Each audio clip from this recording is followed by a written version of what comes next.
Hi నమస్తే నేను మీ బిందు అండి ఫ్రమ్ బిందు జ్యువెలరీస్. ఇదేంటంటే ఒక కస్టమర్ది పాతది మాంగ్టీకా అండి, పాపటి బిళ్ళ. చూడండి అర్థమవుతుంది. ఇది పాతది మాంగ్టీకా అనమాట, పాపటి బిళ్ళ. దాంట్లో ఏం చేసామంటే ఆ లాకెట్ వరకు తీసేసుకొని చైన్ వద్దన్నారు. ఇప్పుడు ఏంటంటే ఆల్ ఇన్ వన్ చేశాను. ఇది పాపటి బిళ్ళలాగా పెట్టుకోవచ్చు, చైన్ లాగా కూడా, చైన్లోకి లాకెట్ లాగా కూడా వేసుకోవచ్చు ఇలాగా. దీనికి ఏంటంటే చాంద్ ఇచ్చేసి గ్రీన్ ఇచ్చేసాను, మధ్యలో గ్రీన్ ఉంది కాబట్టి ఎనామిల్ గ్రీన్ ఇచ్చేసాను.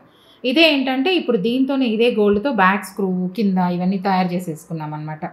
అదే పాత బంగారాన్ని మొత్తం యూటిలైజ్ చేసేసుకొని దీనికి ఒక బ్యాక్ స్క్రూ, చాంద్ కింద ఇవన్నీ చేసేసుకోవచ్చు. అట్లా మీ దగ్గర కూడా ఎవరి దగ్గర ఇలాంటి వాడనివి ఏమైనా ఉన్నాయంటే తీసుకొచ్చారంటే అర్థమవుతుంది అనమాట. ఇలా ఇప్పుడు ఇదేంటంటే పాతది మాంగ్టీకా పెట్టుకున్న అందం ఉన్నది చిన్నపిల్లలు అప్పుడుది, ఇప్పుడు అదే పెట్టుకోవడానికి రాదు. అందుకని ఇప్పుడు ఇదైతే ఇలా పాపట బిళ్ళలాగా పెట్టుకోవచ్చు. నేను ఎప్పుడు చెప్తుంటాను కదా, బ్యాక్ స్క్రూ ఇస్తాను, మన ఇష్టం ఇది. అందుకని ఎలాగైనా యూజ్ చేసుకోవచ్చు. ఇప్పుడు నల్ల పూసల్లోకి వేసుకోవచ్చు, ఇట్లా ముత్యాలకు వేసుకోవచ్చు. అందుకే ఇలా ముత్యాల దండ కూడా నేను పెట్టాను అనమాట. మన ఇష్టం అది. ఇప్పుడు కొంచెం పెద్దదైంది కాబట్టి దేనికైనా వాడుకోవచ్చు.